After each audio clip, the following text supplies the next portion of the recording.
The declassified annex to Special Counsel John Durham's report reveals how the deep state operated under both Barack Obama and Joe Biden.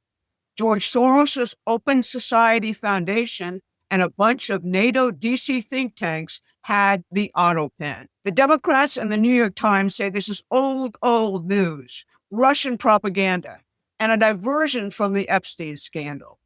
But I'm going to show you that it's a glimpse into the operating procedures for the New World Order, concocted in the aftermath of the 2008 financial collapse and the 2014 coup in Ukraine.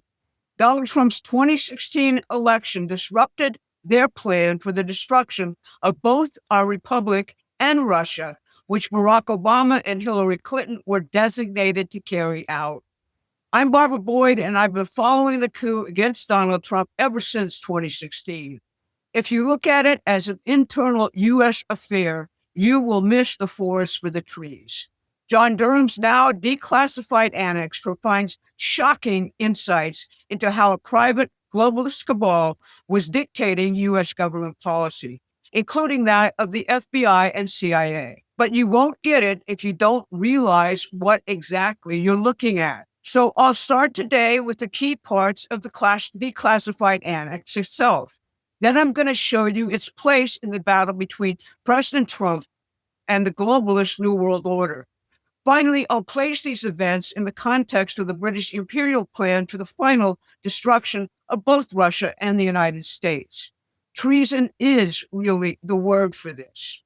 But first, if you're enjoying these videos, please make sure you like and subscribe to our YouTube channel.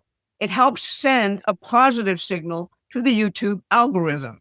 Now, first, let's hear from Mike Benz, who gives you a good, punchy summary of what's here. The CIA discovered that Russia had hacked George Soros's Open Society Foundation Eurasia Center director.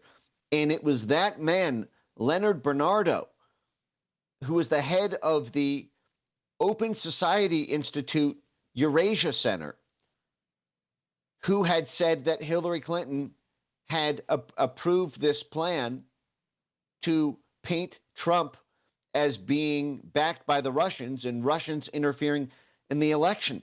So this was not some random anonymous source. This was the head of the Eurasia Center for George Soros's Open Society Institute. George Soros, the biggest donor to Hillary Clinton. George Soros, the biggest donor for the entire Democrat Party. George Soros, the man who personally economically raped Russia in the 1990s, who personally claimed that his wealth was built on the back of replacing the Russian Empire with the Soros Empire. And it's his own institute working in tandem with Hillary Clinton in order to start Russiagate. It's unbelievable. The annex starts with an FBI source providing two Russian language memorandums dated January 2016 and March 2016 to the FBI. That itself is a shocker, since most think Russiagate started in July of 2016. The memorandums detail emails from Leonard Bernardo, who headed the Eurasia desk of George Soros's Open Society Foundation, and Jeffrey Goldstein, who also worked on that Eurasia desk, to and from Debbie Wasserman Schultz, the chair of the Democratic National Committee. The first memo details how Hillary Clinton was going to defeat FBI investigations of her mishandling of classified information on her private email server and the pay-to-play corruption of the Clinton Foundation. That involved direct interventions of Barack Obama and Attorney General Loretta Lynch. It says Clinton's crimes were known by the DNC and Obama since June of 2015, and Obama was going to obstruct FBI investigations of Clinton because they would, quote, damage his legacy. Here's what it says, quote, Obama has no intention to darken the final part of his presidency and legacy by the scandal surrounding the main contender from the Democratic Party. To solve this problem, the president puts pressure on FBI Director James Comey through Attorney General Lynch, however, so far without concrete results. The March 2016 memo continues in the same vein, emphasizing that the Clinton server problem has been solved through, quote, timely deletion of emails. and Barack Obama sanctioning the use of all levers to subvert the FBI's investigations. But it goes on to note that the Clinton campaign, with the assistance of the intelligence services, is now formulating a campaign to attack Trump by smearing him as a tool of Russian mobsters. Here's what the email says. Among other things, the Clinton staff, with support from special services, is preparing scandalous revelations of the business relations between Trump and the Russian mafia. A third report, received from the same FBI source in late July of 2016, exposes another round of Soros' Great Society email correspondence with Hillary Clinton's foreign policy team. This memo finds Clinton's foreign policy advisor, Juliana Smith, telling the Soros boys that Hillary has signed off on a campaign strategy to smear Trump as a Putin agent, using the lie that Russia provided DNC and Open Society hacked emails to WikiLeaks as the opener of that campaign. Since they think the election is in the bag for Hillary, their emphasis is on demonizing Trump and Putin.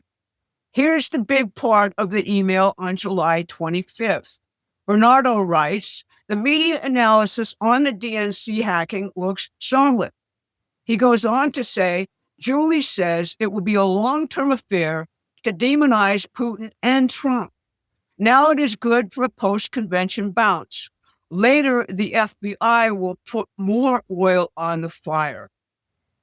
This email makes clear otherwise that their intention is to ruin U.S.-Russian relations irreparably.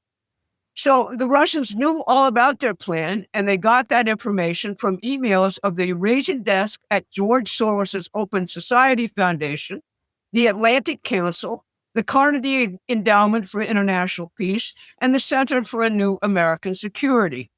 They knew all about how the Atlantic Council associated CrowdStrike and Threat Connect would concoct a lie about Russian hacking of the DNC. Five Eyes was already deep into the plan, using British and Ukrainian intelligence and assets to target Trump campaign advisors, including Carter Page, George Papadopoulos, Paul Manafort, and General Michael Flynn, while forwarding the results to the FBI. John Brennan told Obama and the FBI that the Russians knew, but they proceeded with the plan anyway, because once Hillary won the election, they thought all evidence of their crimes would go away. They also believed that once they sold their big lie to the American public, no one would ever believe the Russians again. Now, when you read the emails between Clinton foreign policy advisor Julianne Smith and the two Soros Foundation Eurasia desk operatives, you can't help but be struck by the authoritative and commanding overview they present of the entire criminal enterprise. They know all about the media campaign they are about to run and the journalists involved. They were dictating the fake news which claimed the Russians expropriated emails from the DNC. They brag about the fake Russian DNC hack story and claim that it will become the equivalent of the fake Olympic scandal against Russia, which they also ran, providing initially a nice balance for Hillary post-Democratic convention. They know all about the insights of the Obama administration, the FBI and CIA, and the Clinton campaign, and speak as integral players running these operations. They are so sure that Hillary will win that they are concentrated on primary goal to put this country on a guide path to its final destruction, namely its total integration into their new world order. As Mike Benz notes, the idea to call elections, quote, critical infrastructure and control and police them federally as the primary front in censoring American speech and ensure the right electoral results occurs to them right in these July 2016 emails. Of course, all the participants in these emails can't remember them and deny their actions. But the CIA thought these emails, although probably a compilation, were absolutely authentic. So what is the Soros Foundation Eurasia Dex? Well, it has been the coordinating point between the various CIA, British intelligence, and modern British imperial operations against the former Soviet Union since the fall of the Berlin Wall. What are the think tanks from whom the Russians derived all of this explosive information? They are all NATO think tanks in Washington, D.C. They have been dictating U.S. foreign policy for years and running color revolutions in foreign elections. When the British House of Lords came to the United States in 2018 to check on the process of our destruction, these are the places they visited.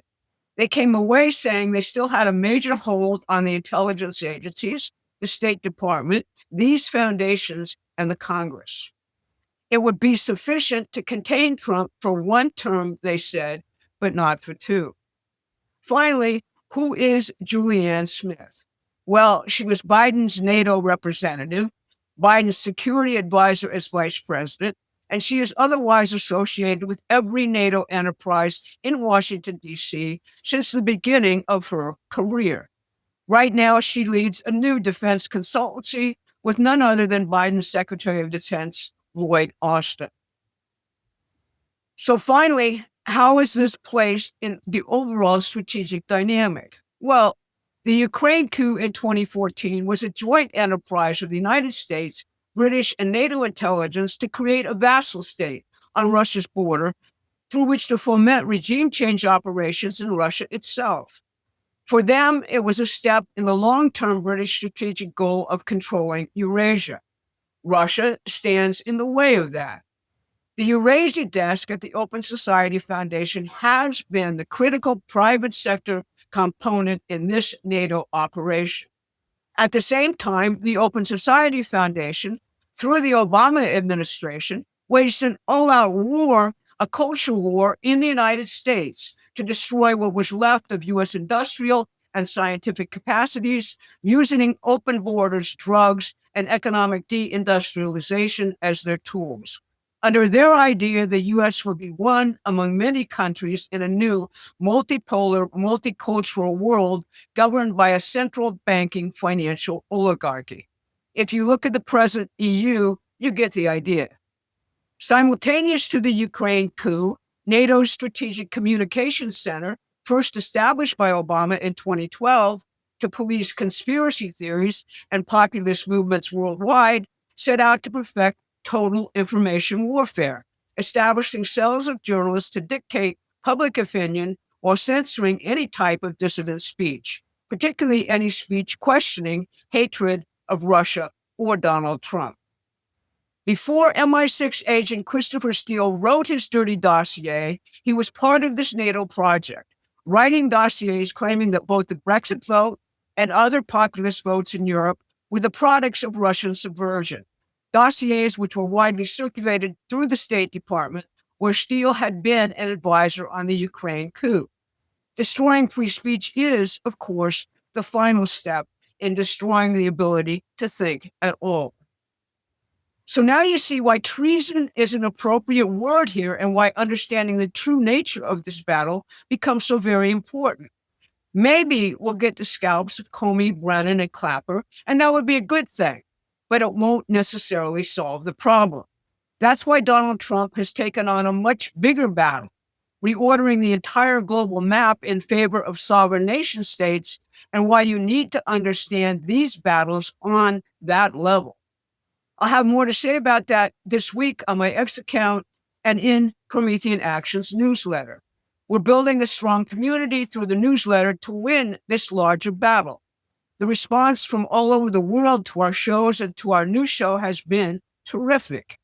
If you haven't already, subscribe to the newsletter. It really is time to get on board and participate with us and the president in making the world anew. Again, thanks so much for listening. Thanks for watching. Please take a moment and subscribe to our free newsletter at PrometheanAction.com.